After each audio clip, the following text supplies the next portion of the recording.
विशेषतर। लक्ष्मण जी के धर्म का नाम क्या है? लक्ष्मण जी का धर्म है सेवा धर्म, राम जी का सामान्य धर्म, लक्ष्मण जी का सेवा धर्म, और श्री भरत जी का है प्रेम धर्म, प्रेम धर्म प्रधान। और अब आते हैं इन धर्मों में भी अग्रगण्य विशेषतर अति विशिष्टतम धर्म जिनका है श्री शत्रुघ्न जी महाराज। शत्रुघ्न जी, शत्रुघ्न जी का धर्म कैसा है?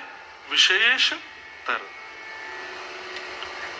जाके सुमिरन तेरी पुनाशा, जाके सुमिरन तेरी पुनाशा, जाके सुमिरन तेरी पुनाशा, जाके सुमिरन तेरी पुनाशा, नाम शत्रुघ्न वेद प्रकाश, नाम शत्रुघ्न वेद प्रकाश, हे नाम शत्रुघ्न वेद प्रकाश, नाम शत्रुघ्न वेद प्रकाश।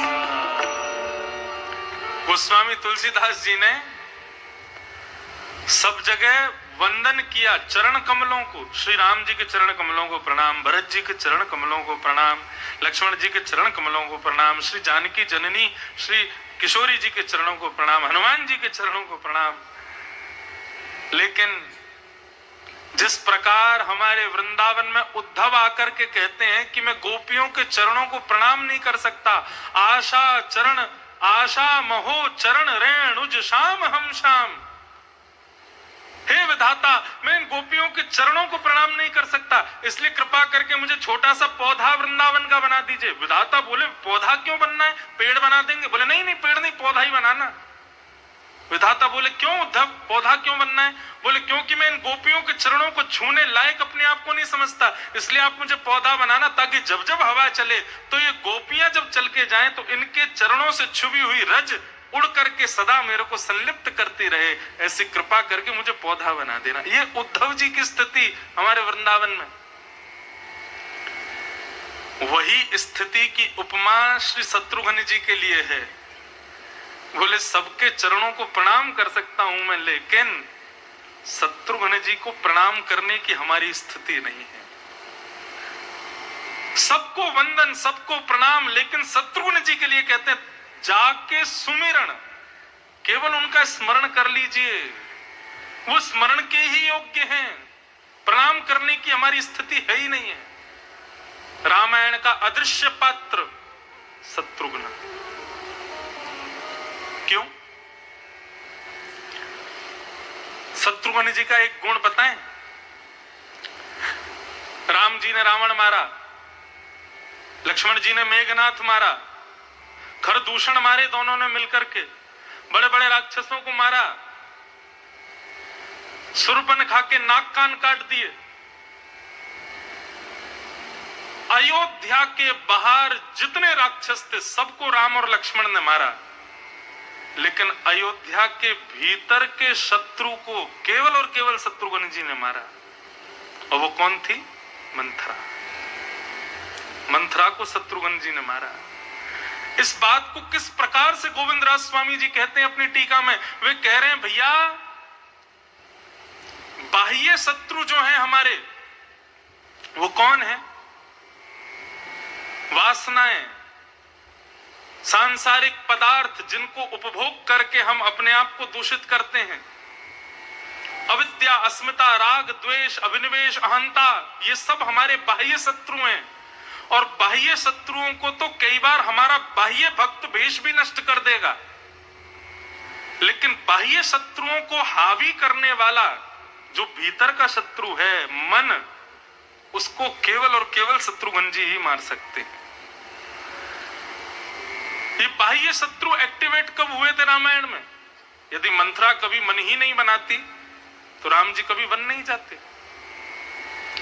रावण राम युद्ध हुआ, सीता जी का हरण हुआ, खरदूषण के साथ युद्ध हुआ, आदि आदि जो भी कुछ हुआ, इन सब की नींव तो मंथरा नहीं रखी थी।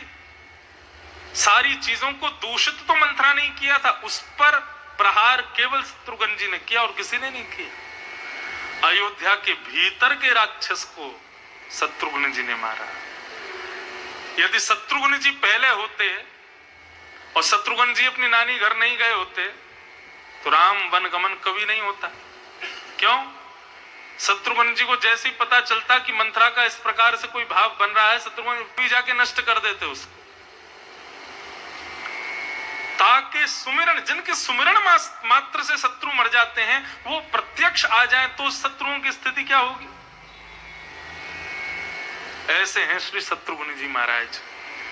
उनको केवल स्मरण करने को, और कई जगह तो शास्त्रों में कहते हैं कि जाके सुमिरन तेरे पुनाशा नाम शत्रुघ्न वेद प्रकाशा, ऐसा ये चौपाई का गान करके यदि बिल्वपत्र शंकर जी पर चढ़ा दिया जाए तो आपका शत्रु जहां कहीं भी होगा वही नष्ट हो जाएगा। अब शत्रु नष्ट नहीं होगा, उसके हृदय में आपके प्रति जो शत्रुता है वो नष्ट हो जाएगी, वो भी मित्र हो जाएगा। ऐसे श्री शत्रुघ्न जी महाराज। तो प्रसंग बंधुओं कुछ इस प्रकार है। शत्रुघ्न जी की भक्ति कैसी। कौशल्या मैया अपने कक्ष में सोई हैं और तभी कौशल्या जी को ऐसा अनुभव होता है कि ऊपर के जिस कक्ष में कौशल्या जी सोई हैं वहां ऊपर की मंजिल पर कुछ आवाज हो रही है।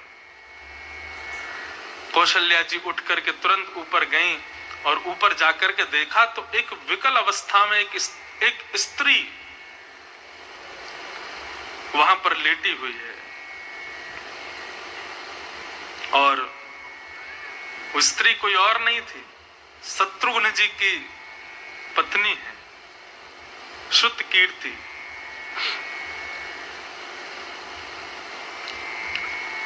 कौशल्या जी ने जाकर के कहा, बिटिया अर्धरात्रि का समय है, तुम यहां ऊपर छत पर क्या कर रही हो और ये तुम्हारा भेष कैसा बना हुआ है, इतना रुदन क्यों कर रही हो, क्या हुआ और शत्रुघ्न कहां है। तब शत्रुघ्न जी की पत्नी कहती है, मां आप अभी की स्थिति पूछ रही हो, पर मैं आपको यदि सत्य बताऊं तो जब से राम जी गए हैं तब से मैंने शत्रुघ्न जी को देखा ही नहीं। मैंने नेत्र भर के भी उनको नहीं निहारा है। क्यों? शत्रुघ्न जी की स्थिति क्या है। बड़े भाई अपने पिता की आज्ञा का पालन करने वन में चले गए, छोटे भाई अपने धर्म का निर्वहन करने के लिए बड़े भैया के साथ चले गए और बड़े भैया छोटे भैया दोनों के वन में जाने के विरह में भरत जी महाराज नंदीग्राम चले गए और तीनों ने अपने लोक धर्म का भार दे दिया शत्रुघ्न जी को।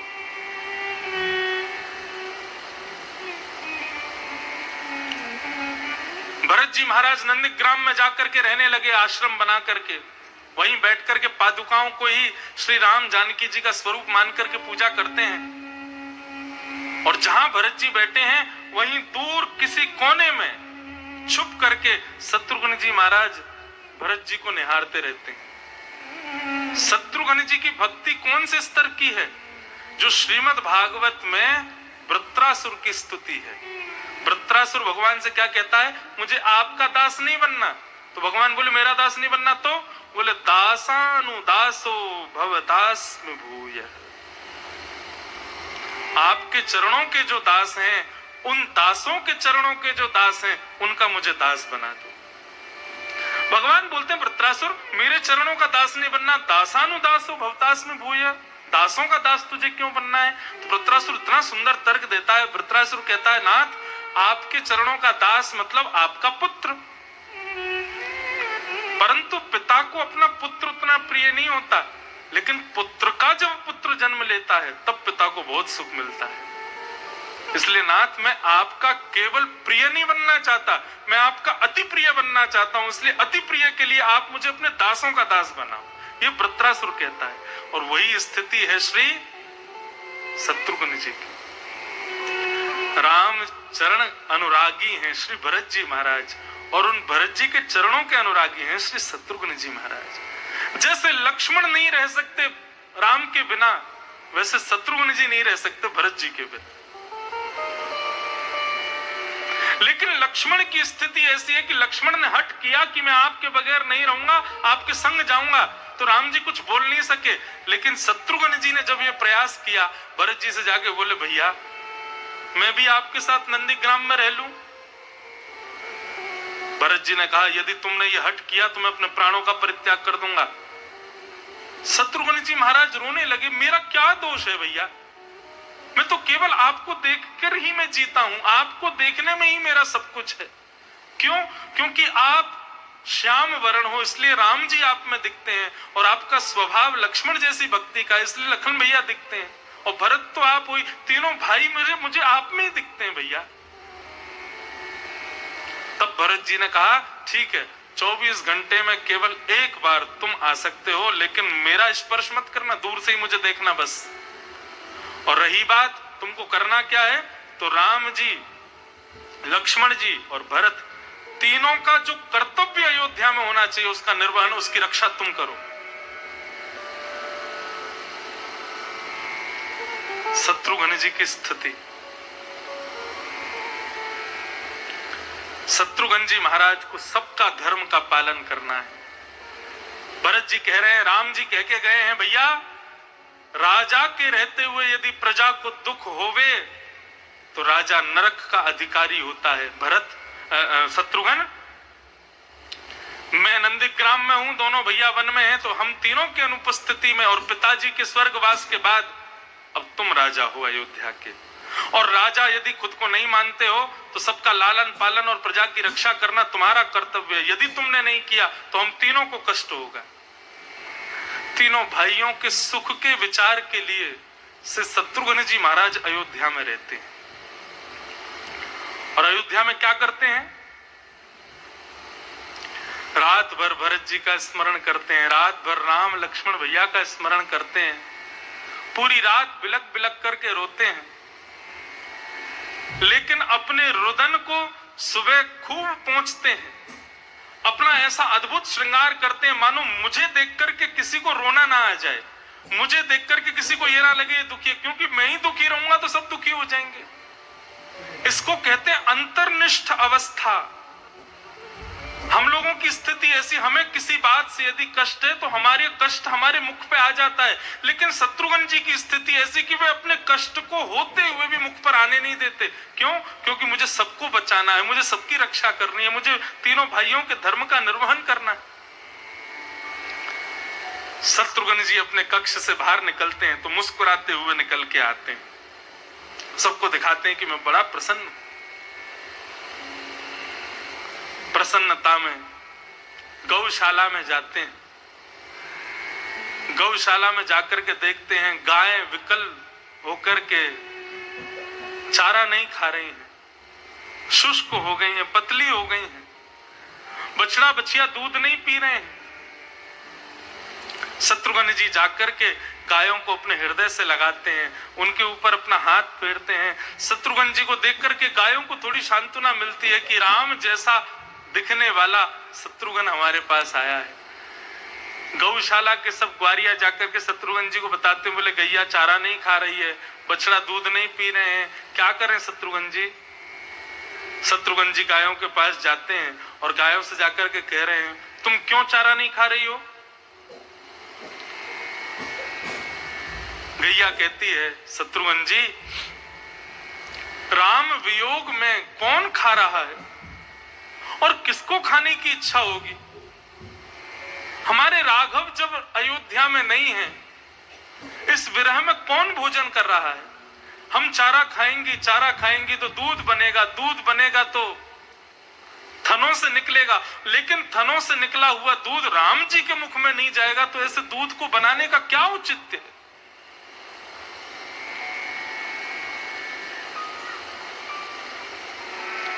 राम जी के वन जाने का भाव तो ऐसा है शत्रुघ्न जी, हमें जीवित ही नहीं रहना चाहिए। हम जीवित भी हैं, हमें इस बात का कष्ट है कि हम मर क्यों नहीं रही हैं।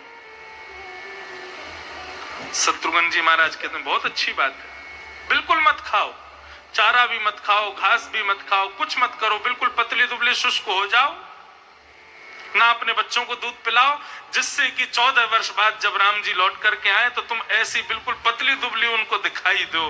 तुम्हारी हड्डियां देख करके राम जी बेचारे 14 वर्ष कष्ट पा करके वन में आएंगे, और उसके बाद आकर के जब तुम्हारी स्थिति देखेंगे तो बेचारे और दुखी हो जाएंगे। ये दुखी तो देना है हम अयोध्या वासियों को। हमने हमेशा राम जी को दिया क्या? दुखी दिया। कष्ट के बदले हमने उनको 14 वर्ष का वन दे दिया। तब भी हमारे मन में ये बात नहीं आ रही है कि 14 वर्ष बाद राम जी आए तब तो उनको प्रसन्न करें हम। नहीं, हम तो तब भी दुख देंगे उनको। अरे वियोग में भोजन छोड़ने से कुछ नहीं होगा, बल्कि तुमको तो ये विचार करना चाहिए 14 वर्षों की बात है, 14 वर्षों में इतना चारा खाओ, इतनी हुष्ट पुष्ट हो जाओ, ऐसा बढ़िया सुंदर अपना स्वरूप बना लो कि 14 वर्ष बाद जब राम जी अयोध्या में आवे, और अयोध्या में आती तुम जानती हो सबसे पहले गौशाला आएंगे, तुमको प्रणाम करने आएंगे। जैसे ही तुमको प्रणाम करें तो जिस प्रकार तुम्हारा दुग्ध निकालने के लिए बछड़ा बछिया को नीचे लगाया जाता है, ऐसी बछड़ा बछिया को देख करके गैया दूध देने लगती है। लेकिन राम जी को 14 वर्ष बाद देख करके तुम्हारे हृदय में ममता की हिलोरें उठने लग जाएं, और तुम्हारे थनों से बिना बछड़ा बछिया की दूध की धार बहने लग जाए। अपनी स्थिति ऐसी करो जिसको देख राम जी प्रसन्न हो जाएं। सब ये विचार कर रहे हैं कि हम 14 वर्ष कैसे जिएंगे, लेकिन शत्रुघ्न जी की स्थिति केवल ये सोच रही है 14 वर्ष बाद राम जी को कितना सुख देना है। 14 वर्षों में जितना कष्ट मेरे राघव को मिला, उसके बाद में इतने सुखों से भर दूं कि मेरे राघव को 14 वर्ष की कभी स्मृति भी ना हो। यह भक्ति है शत्रुघ्न जी की। अरे देवी, तुम तो अपने आप को ऐसा रखो कि तुम्हारे थनों से निकलने वाली दूध की धार नदी बन जाए, नदी बनकर के सरजू जी को भी दुग्ध युक्त कर दे, सरजू जी जाकर के गंगा जी को दुग्ध युक्त कर दे, और गंगा जी जब गंगा सागर में जाके समुद्र में मिले तो समुद्र भी दुग्ध युक्त हो जाए, और पूरे विश्व में कहे भैया समुद्र दुग्ध युक्त हो गया। बोले क्यों? क्योंकि राम जी अब वापस अयोध्या पधारे हैं। तुम्हारी भक्ति तो ऐसी होनी चाहिए, तुम्हारी स्थिति तो ऐसी होनी चाहिए। तुम यहां विकल होकर के पड़ी हो। बंधुओं, स्थिति में टूट जाना, स्थिति में वियोग युक्त हो जाना, स्थिति में रोना, अपने आप को संभालना, ये तो सब कर लेते हैं, लेकिन पूरी स्थिति में सबको संभालना, ये जो करे वो शत्रुघ्न है। लोगों ने बड़ी बहुप्रचलित एक बात सुनी है, आपने भी सुनी होगी, कि 14 वर्ष तक अयोध्या में किसी बालक ने जन्म नहीं लिया। ये बात तो हम सब सुनते ही हैं, लेकिन यह भी सुनते हैं कि दशरथ जी के अलावा किसी ने प्राण नहीं त्यागे। क्यों? क्योंकि सबके प्राणों की रक्षा शत्रुघ्न जी कर रहे थे। मेरे राम जी जब वापस आए तो देख करके प्रसन्न चित्त हो जाएं, वाह मेरी अयोध्या। जब गायों को देखें तो राम जी का हृदय द्रवित हो जाए। इस प्रकार उत्साह वर्धन करते हैं। विषम परिस्थिति सबके जीवन में आती है, लेकिन उस विपरीत स्थिति में सबका उत्साह बरकरार रखना, ये शत्रुघ्न की स्थिति है। ऐसा नहीं है शत्रुघ्न जी टूटे हुए नहीं है, खुद भी टूटे हुए हैं, लेकिन फिर भी सबको संभाल रहे हैं। भूख नहीं लगती शत्रुघ्न जी को। अयोध्या के राजभवन में प्रवेश करते हैं, भूख नहीं है, कुछ खाने की इच्छा नहीं है शत्रुघ्न जी की, लेकिन राजभवन में आकर के देखते हैं कि कौशल्या जी अपने कक्ष में हैं, सुमित्रा जी अपने कक्ष में, कैकेयी अपने कक्ष में, सब अपने काम करते हैं, बस किसी को किसी से कोई मतलब नहीं। तभी कोई दासी आकर के बताती है, बोले कि भैया शत्रुघ्न जी, कौशल्या मैया ने 1 सप्ताह से कुछ पाया नहीं है, बस राम राम राम राम करते हुए वियोग में। शत्रुघ्न जी महाराज कहते हैं तुम भोजन तैयार करो, मैं अभी जाता हूं। शत्रुघ्न जी अपने आप को संभालते हैं, आंसू पहुंचते हैं, अपने आप को बिल्कुल प्रसन्न चित्त करते हैं, तुरंत कौशल्या जी के कक्ष में जाते हैं और जाकर के राम वियोग में विकल पड़ी हुई कौशल्या मैया की गोद में जाकर के अपना सर रख देते हैं। बोले माँ देखो ना, अयोध्या में मुझसे कोई बात ही नहीं करता, मुझसे कोई चर्चा ही नहीं करता, मैं भूख लगी है, 2 दिन से मैंने कुछ पाया नहीं है, मुझे कोई भोजन भी नहीं करा रहा है। कौशल्या के मानो जैसे प्राण आ गए, शत्रुघ्न जी को अपने हृदय से लगाया, पुचकारने लगी, अच्छा भूख लगी शत्रुघ्न, रुक अभी रुक, मैं कुछ लाती हूँ। तुरंत कौशल्या जी जाती हैं, जाकर के कुछ सामग्री लेकर के आती हैं, शत्रुघ्न जी को बैठाती, बोले चल मुंह खोल कुछ खा। बोले नहीं माँ, अकेले नहीं खाऊंगा, पहले आप पाओ, जब आप पाओगी तब पाऊंगा। बेटा तू तो जानता है ना, जब से राम गया मेरी कुछ भोजन करने की इच्छा नहीं होती।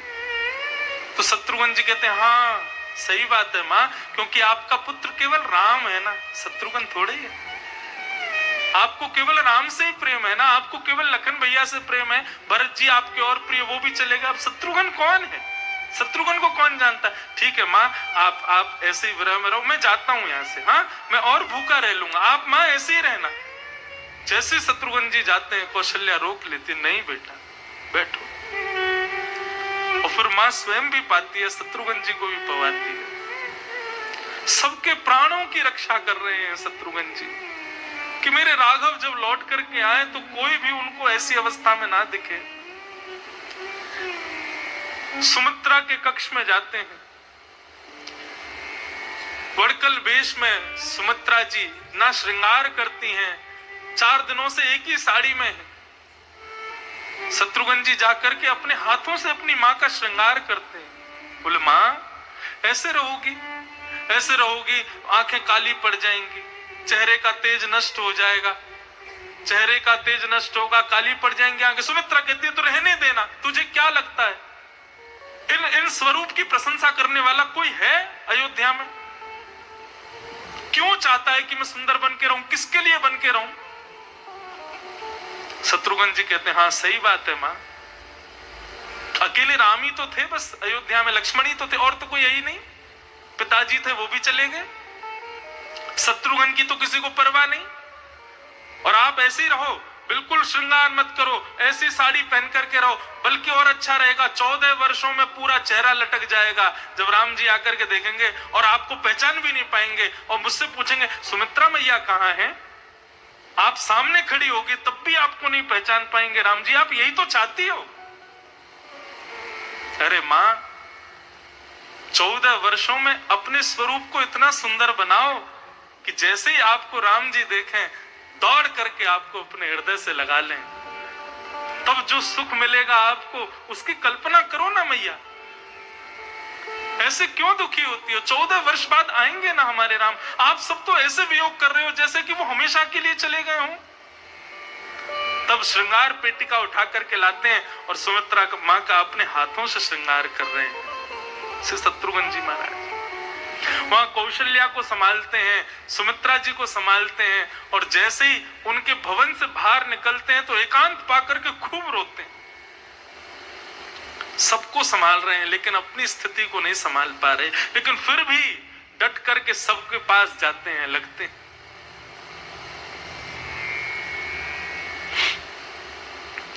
एकांत में अपने कक्ष में सोते हैं।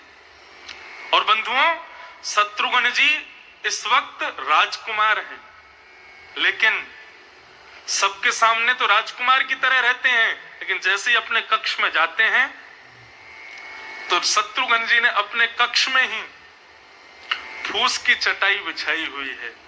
वहां जाकर के अपने राजकीय वस्त्रों को त्याग देते हैं, वन्य वस्त्रों को धारण कर लेते हैं और नीचे उस फर्श पे ही सोते हैं। क्यों?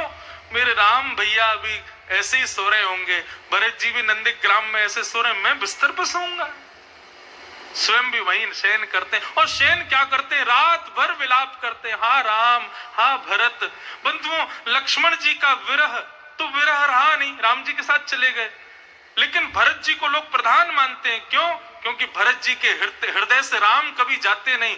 भरत जी को राम जी का विरह है, लेकिन शत्रुघ्न जी, भरत जी को तो केवल एक राम का ही विरह है, लेकिन शत्रुघ्न जी को तो राम का भी विरह है, भरत का भी विरह है, लक्ष्मण का भी विरह है। तीन तीन विरहों को धारण करते हैं। ठीक है, राम को एक बार को भूल जाए तो लक्ष्मण की याद सता रही है, लक्ष्मण को भूल जाए तो भरत जी सता रहे हैं। और इन सब के बावजूद भी पूरी अयोध्या का ध्यान, दायित्व रखना है शत्रुघ्न को। सुबह सुबह राजकुमार जब उठते हैं तब वाद्य बजाए जाते हैं, गायन किया जाता है, ऊंचे ऊंचे स्वरों में गाया जाता है। शत्रुघ्न जी जब उन स्वरों को सुनते हैं तो भीतर ही भीतर अपनी मुट्ठियों को कसते हैं, अपने अपने अपने पूरे क्रोध को काबू करते हैं कि यहाँ मेरी स्थिति ऐसी और ये लोग बाहर गाजे बाजे बजा रहे हैं मुझे उठाने के लिए। लेकिन तभी शत्रुघ्न जी याद करते, नहीं नहीं, ये तो अयोध्या का स्वरूप है। तुरंत मुस्कुराने लगते हैं, दूसरे वस्त्र धारण करते हैं, सुंदर स्वरूप धारण करके प्रसन्न मुद्रा में बाहर आते हैं और बाहर आकर के उनको सोने की मुद्राएं बांटते हैं और बांट करके कहते हैं खूब रियाज करो, खूब अच्छे से बजाओ, खूब सुंदर सुंदर भाव प्रकट करो। क्यों? 14 वर्ष तक इतना रियाज करना कि 14 वर्ष बाद जब राम जी का राज्याभिषेक हो तो स्वर्ग के बड़े बड़े गंधर्व भी तुम्हारे चरणों में आकर के शीश नवाएं। वाह भैया, ऐसी गायकी तो हमने कहीं नहीं सुनी।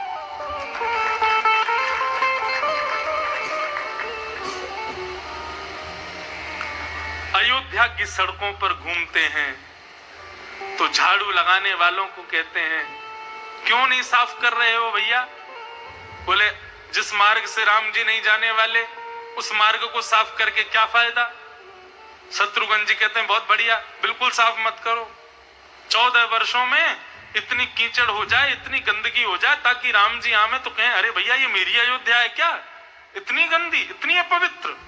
अरे तुम लोगों को तो चाहिए 14 वर्षों में ऐसा चमकाओ कि जिस लंका के बारे में हम लोग यहाँ बैठ करके सुनते हैं उस लंका के गुणगाने लायक एक भी बानर ना बचे। मैं नहीं चाहता कि कोई बानर लौट करके आए और कहे कि रावण की लंका ऐसी थी। हमारी अयोध्या को देख करके सब भूल जाएं कि लंका कैसी थी। भैया नगरी तो हमने अयोध्या देखी।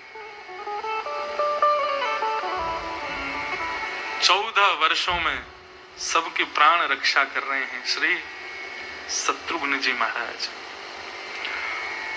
और इसी भाव को आज कौशल्या जी से जाकर के कहती हैं कौन?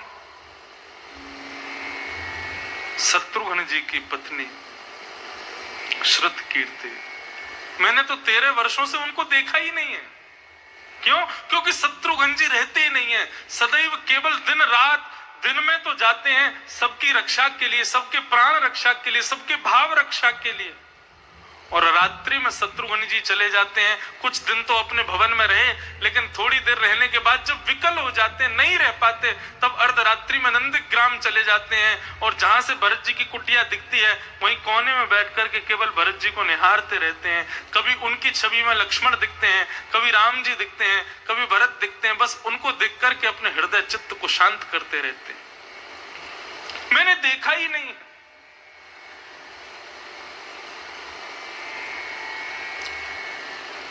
श्रुतकीर्ति जाकर के कौशल्या जी से कहती हैं कि मैंने देखा नहीं, कहां है? सीता वनवास में जरूर है लेकिन राम के साथ है।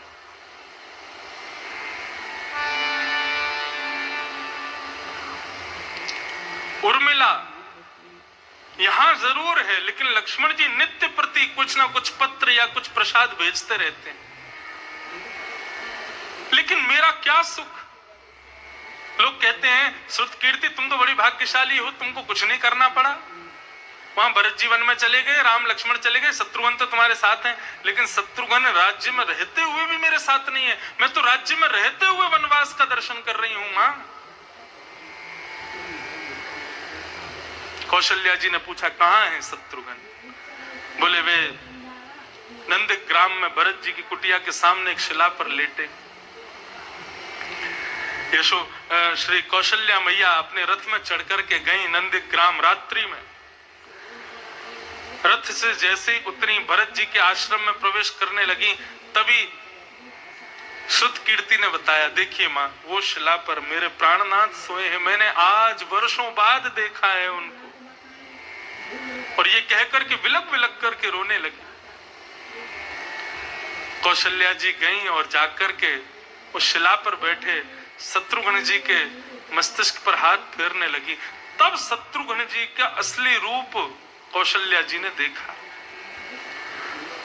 कहां शत्रुघ्न पूरे दिन नाचता खेलता गाता हुआ कूदता हुआ सबको दिख रहा है, बच्चों के संग खेल रहे हैं, किसी के संग गा रहे हैं, किसी के घर में जाके उत्सव मना रहे हैं। अरे अयोध्या में कोई अपने घरों में उत्सव नहीं मनाता, शत्रुघ्न जी व्यवस्था करके लेके जाते और उसके घर में उत्सव मनवा के आते। बोले उत्सव मनाओ, क्यों दुखी हो रहे हो? सबके दुख का वहन कर रहे हैं श्री शत्रुघ्न जी महाराज। लेकिन रात्रि में आज अपनी स्थिति में पड़े, कौशल्या जी ने हृदय से लगा लिए। वो शत्रुघ्न, लोग भले ही राम को वनवासी कहेंगे, लक्ष्मण को सेवक कहेंगे, भरत को प्रेमी कहेंगे, लेकिन मेरी नजर में वनवासी, सेवक और प्रेमी तीनों का मूर्त रूप मेरा प्यारा शत्रुघ्न है। तीनों की प्रतिमूर्ति है। यही खत्म नहीं हुआ शत्रुघ्न जी की तपस्या। एक तपस्या होती है वस्तु के वियोग में, और एक तपस्या होती है वस्तु के संयोग में। वियोग में की गई तपस्या समझ में आती है, वस्तु दूर कर दी और आप वियोग सह रहे हो। लेकिन वस्तु सन्मुख होते हुए उसका वियोग सहना, वाल्मीकि जी में तो वर्णन करते हैं श्री वाल्मीकि जी महाराज कि शत्रुघ्न जी राम जी को कभी नजर उठा करके नहीं देखते। क्यों? शत्रुघ्न जी कभी राम जी को नजर उठा के नहीं देखते। श्री वाल्मीकि जी वर्णन करते हैं क्यों? क्योंकि शत्रुघ्न जी जानते हैं कि राम जी को यदि मैंने नजर उठा के नैन भर के देख लिया तो मैं सदा के लिए इनका हो जाऊंगा, और यदि मैं इनका हो जाऊंगा तो जब इनका वनवास होगा तो इनके वनवास में मैं अयोध्या को कैसे संभालूंगा। इसलिए शत्रुघ्न जी कभी नैन भर के राम जी को देखते नहीं है। राम जी सन्मुख होते हैं तो केवल उनके चरणों का दर्शन करते हैं, कभी नजर उठा के उनके मुख को नहीं देखते। क्यों? कहीं मैं आसक्त ना हो जाऊं इनकी भक्ति में, इनके प्रेम में। क्यों? जब इनका वनवास होगा तब मुझे सबको संभालना है, और कहीं इनके वनवास के समय मैं टूट गया तो पूरी अयोध्या बिखर जाएगी। आप विश्वास माने, यदि शत्रुघ्न ने अपने आप को नहीं संभाला होता तो राम जी को शायद लंका का ही राजा बना दिया जाता। क्यों? क्योंकि अयोध्या तो विस्मृत हो जाती, अयोध्या तो धूमिल हो जाती, अयोध्या तो वहां से अदृश्य हो गई होती 14 वर्षों में। ऐसा वियोग था अयोध्या में कि जीवित नहीं रह पाते अयोध्या के लोग। अयोध्या नगरी नहीं रहती, तीर्थ नहीं रहता, धाम नहीं रहता, कौशल देश नहीं रहता, शमशान घाट बन जाता यदि शत्रुघ्न जी नहीं होते तो। राम जी 14 वर्ष बाद आए तो जैसी अयोध्या छोड़ के गए थे उससे भी दुगनी सुंदर अयोध्या राम जी को प्रदान करी है श्री शत्रुघ्न जी महाराज।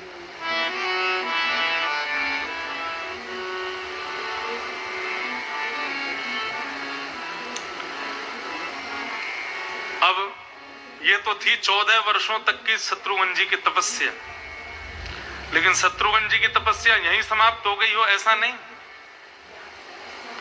14 वर्ष बाद जब राम जी लौट करके आए और जैसा जैसा शत्रुघ्न जी ने 14 वर्षों में योजना बनाई थी बिल्कुल वैसा ही हुआ। लंका से लौट करके आए बानर पूरे रास्ते लंका की प्रशंसा करते हैं, वाह भैया तो वो अटारी देखी थे वो सुंदर देखे, इतनी बढ़िया ऐसी स्वर्ण की नगरी आदि आदि। अरे कहां तक कहें, मानस में तो वर्णन आता है जब लंका में हनुमान जी पहुंचे तो हनुमान जी भी देख के प्रशंसा थोड़ी सी करते हैं, वाह बहुत सुंदर नगरी है। लेकिन जैसे ही अयोध्या के ऊपर पुष्पक विमान पहुंचा तो एक बार को राम जी ने जब नीचे झांका तो राम जी बोले ये अयोध्या है? बोले हाँ ये अयोध्या है।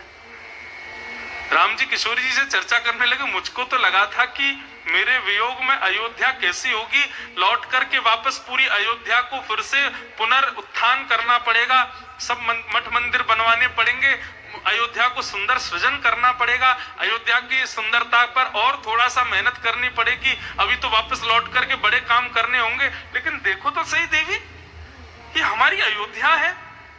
बोले हाँ भगवान, मुझे भी विश्वास नहीं हो रहा। अटारियां चमक रही हैं महाराज, सड़कें चमक रही हैं, लोग बागों को देखो तो पहले जैसे दिखते थे उससे भी अति सुंदर दिखाई दे रहे हैं, सबके मुखमंडल पर ऐसी ऐसी गौर कांति दिखाई दे रही है। जैसे ही पुष्पक विमान उतरा है, उत्सव तो मन ही रहा था, लेकिन लोगों के स्वरूप को देख करके राम जी को बिल्कुल ऐसा एहसास नहीं हुआ कि 14 वर्षों का इन लोगों को वियोग रहा होगा।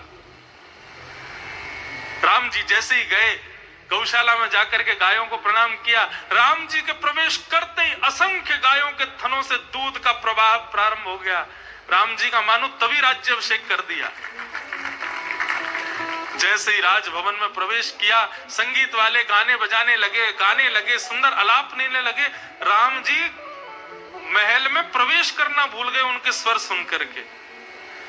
राम जी बोले क्षमा करना, मैं वन से आया हूं, अभी मेरे पास कुछ है नहीं, नहीं तो मेरी स्थिति तो ऐसी है कि मेरा मन कर रहा है कि मैं तुमको दिशाओं का देवता बना दूं, तुमको पूरी पृथ्वी दान कर दूं। इतना सुंदर गा रहे हो, कहां से रियाज करके आए हो भैया? आहा, शत्रुघ्न जी पीछे खड़े हैं, चुपचाप देख रहे हैं कि राम जी को जो देना चाहता था वो मिल रहा है। जैसे ही राम जी ने प्रवेश किया, तीनों माताएं सामने खड़ी थीं। उन तीनों के रूप को देख करके श्री राम जी की स्थिति ऐसी कि 2 क्षण के लिए तो श्री रघुनाथ जी को भी मूर्छा आने लगी। तीनों मैया बलैया लेती राम जी की, उससे पहले तो राम जी ने तीनों माताओं की बलैया ली। बोले आप इतनी सुंदर लग रही हैं, इतनी प्यारी लग रही हैं, मेरी इच्छा हो रही है कि आज स्वर्ग की सुंदर अप्सरा उर्वशी से आपकी बलैया लूं मैं, आप इतनी सुंदर लग रही हैं। परंतु ऐसी अयोध्या, ऐसी गैया, ऐसे गायक, ऐसी ऐसी माताएं राघव को प्रदान करने वाले श्री शत्रुघ्न जी महाराज।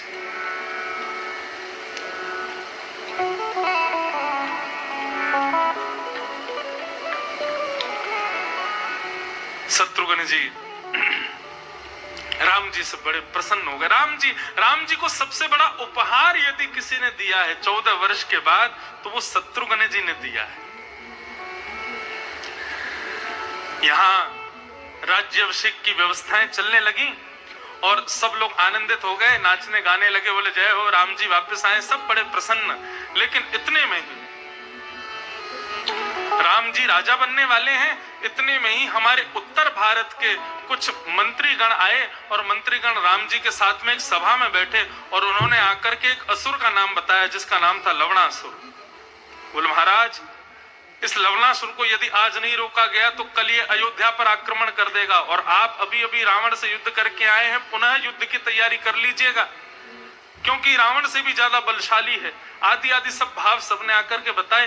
तो सबने मंत्रणा करी, क्या करें, राम जी का भी राज्याभिषेक होना है, इतने संत पधारेंगे, इतने ऋषि महंत पधारेंगे, सब व्यवस्थाएं होनी है, और इस बीच में ये युद्ध की घोषणा हो रही है।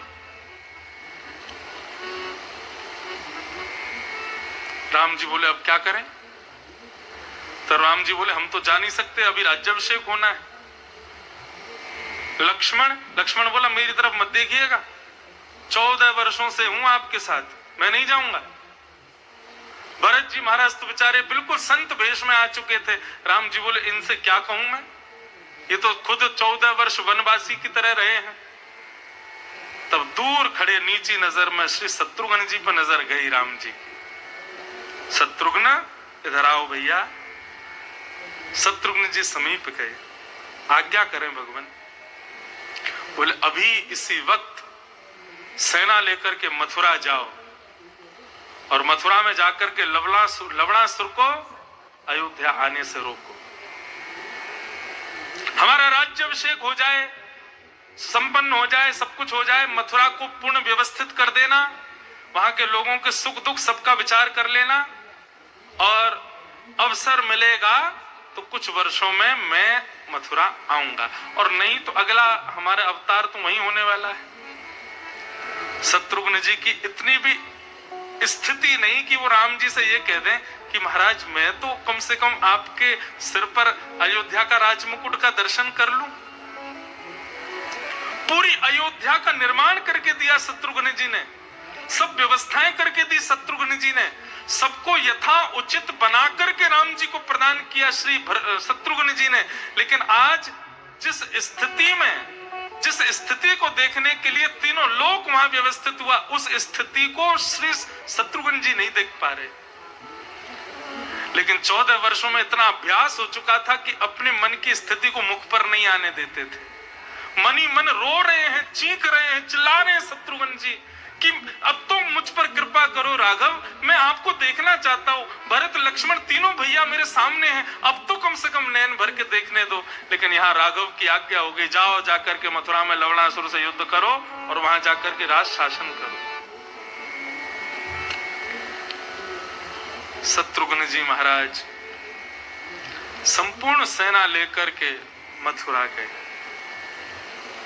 लवणासुर के साथ जाकर के युद्ध किया, उसको नष्ट किया, पूरी मथुरा को पुनर्निर्मित करके उसका सृजन किया। और तभी बस उससे मुक्त हुए ही थे कि तभी वो शुभ चिट्ठी आई। और शत्रुघ्न जी उसमें पढ़ते हैं कि आदि आदि जो भी भाव थे कि अयोध्या के राजा के रूप में, चक्रवर्ती सम्राट के रूप में अब अयोध्या की राज्य गद्दी पर अवस्थित हो चुके हैं महाराज दशरथ के पुत्र, ज्येष्ठ पुत्र श्री राम। और जैसे ये पत्रिका पढ़ते हैं बंधु, आप सबने ताली बजाई, लेकिन शत्रुघ्न जी मूर्छित होकर के गिर गए। क्यों? क्योंकि इस स्थिति का दर्शन शत्रुघ्न जी नहीं कर पाए। जिसको देखने के लिए सब तरस रहे थे, स्वयं शत्रुघ्न जी तरस रहे थे, और तो कहें पूरी व्यवस्था राम राज्य अभिषेक की जिसने की, वही उससे वंचित था। शत्रुघ्न जी की ऐसी स्थिति, कितने महीनों तक शत्रुघ्न जी ज्वर में रहे, केवल राम जी के वियोग। सबका वियोग 14 वर्षों में पूर्ण हो गया, लेकिन शत्रुघ्न जी का वियोग अब भी चल रहा था। इसलिए शत्रुघ्न जी विशेष है। सबने राम वियोग, सबने भरत वियोग, लक्ष्मण वियोग 14 वर्ष सहा था, लेकिन उस स्थिति को वर्षों तक सहते रहे श्री शत्रुघ्न जी महाराज। शत्रुघ्न जी पत्र लिखते थे राम जी को कि भैया मुझे आपकी बड़ी स्मृति होती है, मुझे भरत भैया की बहुत याद आती है, मुझे अयोध्या का बहुत स्मरण। अपने बाल्यकाल के कुछ खेल क्रीड़ा आदि सब बताते थे। बोले मैं सबसे छोटा था, आप लोगों के बल के आगे मेरा बल नहीं चलता था, मैं हारने को होता था तो आप तीनों योजना बना करके जबरदस्ती खेल में मुझको जिता देते थे। मुझे सब स्मृति है राम जी। ये सारी अपने मन के भाव लिखते, लेकिन कहीं भी पत्र में ये नहीं लिखते थे कि मैं बहुत दुखी हूं, मुझे वापस बुला लीजिए। शत्रुघ्न जी को लगता था राम जी शायद पत्र पढ़े तो उनको लगे कि अरे शत्रुघ्न भी मेरा भैया, उसको वापस तो बुला ले। राम जी का बदले में पत्र आता था और उसमें तीनों भाइयों का केवल आशीष लिखा आता था। शत्रुघ्न, हमें पता है तुमने लवणासुर को मार दिया, मथुरा की नगरी की स्थापना की है, खूब प्रेम से शासन करो, खूब आनंद से विजयी रहो, खूब दीर्घ आयु हो, आदि आदि सब लिख करके भेजते। लेकिन कोई भी ये नहीं कहता शत्रुघ्न तुम वापस आ जाओ। तब शत्रुघ्न जी के विरह को दूर करने के लिए श्रुत कीर्ति ने भाव बनाया और मथुरा में रामलीला का मंचन करना शुरू किया।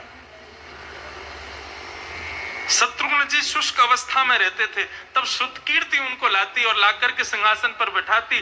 तब सामने पर्दा खुलता, एक बालक राम बनकर के आता, दूसरा लक्ष्मण बन के आता, एक बालिका जानकी जी के रूप में आती। और जैसे ही राम लक्ष्मण को सामने देखते और तभी भरत मिलन का प्रसंग आता, श्री भरत जी महाराज को आते देखते, श्री शत्रुघ्न जी महाराज विरह से कातर हो जाते, दौड़ करके उन अभिनय करने बालकों के चित्त से लगा लेते, उनके वस्त्रों को सूंघते, उनके चरणों को सिर पर रखते, मेरे भैया राम, मेरी भाभी जानकी, मेरे भरत भैया, मेरे लक्ष्मण भैया। और ऐसी विरह से कातर होते होते होते होते वहीं रुदन करते हुए मूर्छित हो जाते। वर्षों तक श्री शत्रुघ्न जी महाराज इस वियोग को सहते रहे। तब श्रुत कीर्ति ने राम जी को पत्र लिखा और उस पत्र में श्री शत्रुघ्न जी की स्थिति को बताया।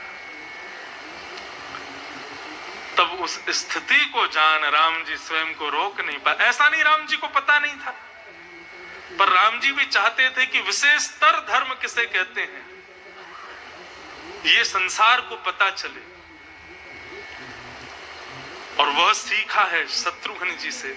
तब राम जी समस्त अयोध्या वासियों के साथ में हाथी घोड़ा आदि सबके साथ पालकी बैंड बाजे और नागाड़े बजाते हुए मथुरा आए, और मथुरा में आकर के शत्रुघ्न को अपने हृदय से लगाया, और हृदय से लगा करके तब शत्रुघ्न को विशेषतर धर्म का अधिकारी बना करके घोषित किया। ऐसे हैं श्री शत्रुघ्न जी महाराज। बोलो शत्रुघ्न जी महाराज की। राम जी की स्थिति सामान्य है, लक्ष्मण जी की विशेष है, भरत जी की विशेषतर है, परंतु शत्रुघ्न जी की अति विशिष्ट है। अपनी वेदना, अपने वियोग, अपने भाव, अपने प्रेम को प्रकट करते हुए उसके अनुसार स्थिति को लाना, ये तो भरत भी कर रहे हैं, लक्ष्मण भी कर रहे हैं, परंतु अपने समस्त भावों को अदृश्य करते हुए, अंतर्निष्ठ करते हुए, सामने कोई और भाव है, अंदर कोई और भाव है, ऐसी स्थिति को प्रकट करना, ये श्री शत्रुघ्न जी का धर्म है। इसलिए गोस्वामी तुलसीदास जी ने शत्रुघ्न जी के नाम पर अपनी कलम को रख दिया। बोले मैं लिख नहीं सकता। अगर गोस्वामी तुलसीदास जी शत्रुघ्न जी का भाव लिखने बैठते तो शायद मैं ऐसा मानता हूं कि रामायण की रचना गोस्वामी जी कर नहीं पाते। ये जो मैंने आपको बताया ये तो वाल्मीकि जी के भाव थे। वाल्मीकि जी तो बहुत बहुत हद तक अपने आप को गोपनीय रख करके स्थिति को लिखते थे, लेकिन गोस्वामी तुलसीदास जी तो सामान्य बात भी लिखते हैं तो उसमें भी रोना आ जाता है, ऐसी बातें लिखते हैं। यदि गोस्वामी जी शत्रुघ्न की स्थिति को लिखने बैठ जाते तो क्या स्थिति होती। और या मुझे ऐसा लगता है गोस्वामी जी ने प्रयास तो किया होगा, लेकिन इतने आंसू गिरे होंगे कि सब मिट गया होगा। इसलिए शत्रुघ्न जी के भाव को हमारे वाल्मीकि जी, और वाल्मीकि जी ने भी संकेत किया, उस संकेत को सुन करके गोविंद राज स्वामी जी ने एक टीका में इसका वर्णन किया। ऐसे श्री शत्रुघ्न जी को हम बारंबार प्रणाम करते हैं। जाके सुमिरन तेरी पुनाशा, जाके सुमिरन तेरी पुनाशा, जाके सुमिरन तेरी पुनाशा, जाके सुमिरन तेरी पुनाशा, नाम शत्रुघ्न वेद प्रकाश, नाम शत्रुघ्न वेद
का चरित्र। इसी भक्ति को भक्तमाल जी में नाभा जी कहते हैं अंतर्निष्ठ भक्ति। कौन सी भक्ति? अंतर, जिसका प्रकाश ना होता हो, जो किसी को समझ ना आवे, जिसको कोई समझ ना पावे, ऐसी अंतर्निष्ठ भक्ति के आचार्य हैं श्री शत्रुघ्न जी महाराज। उनको हम बारंबार प्रणाम करें। आज जब मैं कथा करने के लिए यहाँ आ रहा था तो हमारे इस कथा के जो यजमान तो काशी विश्वनाथ हैं, बाकी जो इसके व्यवस्थापक हैं और यहाँ जो आप सबको कथा सुनाने का जिनका संकल्प था, ऐसे हमारे पाठक परिवार और उनके लघु पुत्र सौरभ जी, उन्होंने आज मुझे अपने बड़े भाई का विषय सुनाया। आज उनका तिथि है। कुछ वर्षों पूर्व 4 लोगों को जीवन दान करने के भाव से अपने जीवन का परित्याग किया। 4 लोग आज उनकी वजह से जीवित हैं, परंतु वे श्री सोमनाथ भगवान के चरणों में विराजमान हैं। और उस स्थिति का जब वर्णन सौरभ भैया कर रहे थे तो उन्होंने मुझे बताया कि महाराज जी, जब भैया का भगवत धाम गमन हुआ उसके भी 2-3 दिन बाद मैंने घर में बताया। स्थिति का पूरा वर्णन तो नहीं करना है। तो 3 दिन तक इस बात को गोपनीय हृदय में रखा। तब मुझे सौरभ भैया में शत्रुघ्न जी का दर्शन हुआ। शत्रुघ्न जी भी तो ऐसे ही सबको संभाल रहे थे और मैं आगे भी बस प्रार्थना करूंगा श्री शत्रुघ्न जी महाराज कृपा करें, क्योंकि इनके बड़े भ्राता तो वो तो साक्षात राम, भरत और लक्ष्मण जी तीनों के साथ ही विराजमान हैं, तीनों के समरूप ही हैं। बस अब इनके लिए महादेव से ये प्रार्थना करते हैं कि सौरभ जी को हमारे शत्रुघ्न जी के भांति बल देवें, ताकि अपने बड़े भैया की अनुपस्थिति का किसी को अनुभव ना होने दें, जैसे शत्रुघ्न जी ने किया। आज की कथा विशेष रूप से सौरभ भैया के लिए ही है कि शत्रुघ्न जी के भांति, देखो संसार में विधि का विधान है, उसको कोई नहीं टाल सकता। जब जो जैसे होना है वो होगा, परंतु उस स्थिति में अपने भाव को प्रकट होने से कोई नहीं रोक पाता। कई लोगों को रुदन हो रहा है, कई लोगों को वियोग हो रहा है, कई लोगों के हृदय फट रहा है, लेकिन ये सब स्थिति होते हुए भी अपने आप को अंतर्निष्ठ रखना, यही विशेषतर धर्म है। हम टूट जाएं, हम गिर जाएं, हम वियोग में आतुर हो जाएं, हम रुदन करें, ये सब ठाकुर जी देख रहे हैं, हमारे बड़े भैया भी देख रहे होंगे।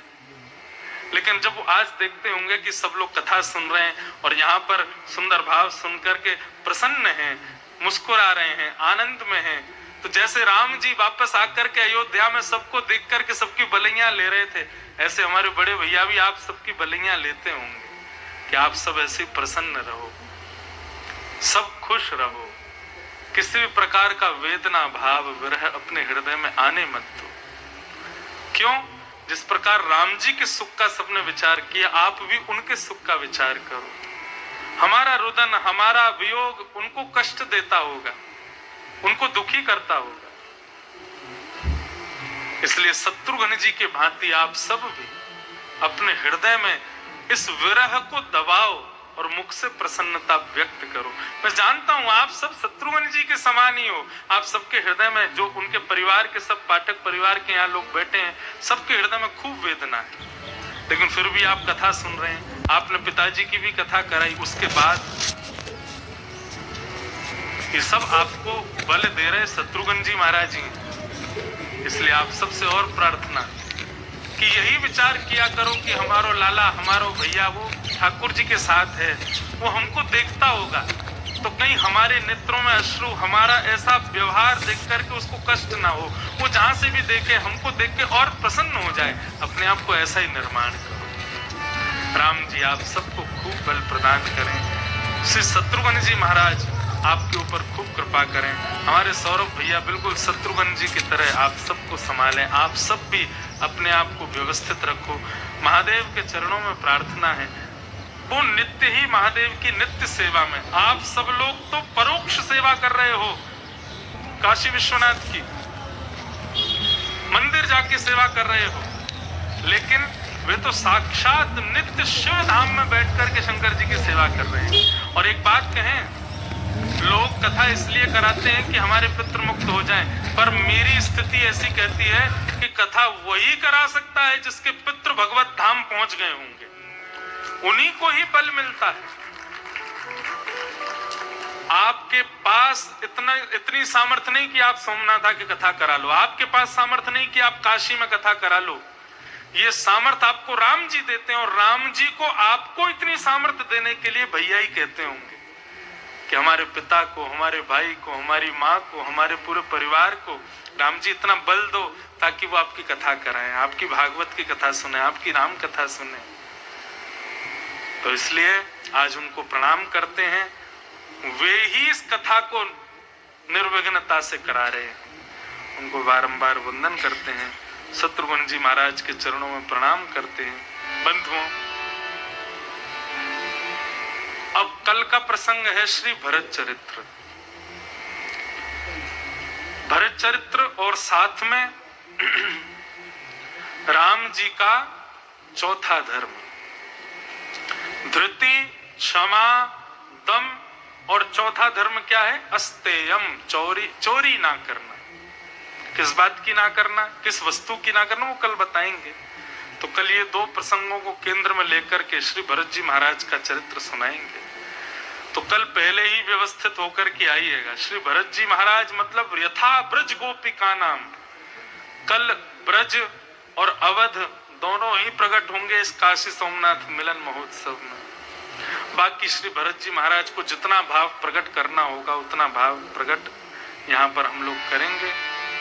हम आप सब लोग बड़भागी हैं, श्री रामायण जी को केंद्र में लेकर के इन मधुर भावों के मध्य में अपने भाव सुन रहे हैं। कल सोमवार भी है और श्रावण मास भी चल रहा है। महादेव को निश्चित ही आप सब लोग प्रणाम करने के लिए जाइएगा। खूब अपने मनोभाव से ठाकुर जी को वंदन कीजिएगा। हमारे गिरधर लाल जी पधारे हैं, जहां हम रुके हैं 11 बजे सुबह दर्शन देते हैं और हम उसी समय अभिषेक भी करते हैं। लाल जी का जिनको भी दर्शन करना हो सुबह 11 बजे वहां आकर के लाल जी का दर्शन कर सकते हैं। बस अब इन्हीं भावों के साथ आज के मंगल भाव को हम लोग विराम देते हैं। 2 मिनट हरिनाम संकीर्तन करते हुए अपनी वाणी को विराम देंगे। श्री राम जय जय राम।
आप सबको बारंबार प्रणाम। श्री शत्रुघ्न जी महाराज के पावन मंगल चरणों में हम लोग प्रणाम करते हैं और श्री भरत जी महाराज के मंगल भाव को कल सुनेंगे। आप सब लोग 4 से 7 बजे तक मंगल इस कथा का आनंद लें। सीधे प्रसारण आस्था भजन और भक्ति पथ यूट्यूब पर जो लोग भी इसका दर्शन कर रहे हैं उन सबको भी बहुत बहुत जय श्री कृष्ण, जय सिया राम, जय श्रीमन नारायण।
श्रृंगार मुक्ति जुवती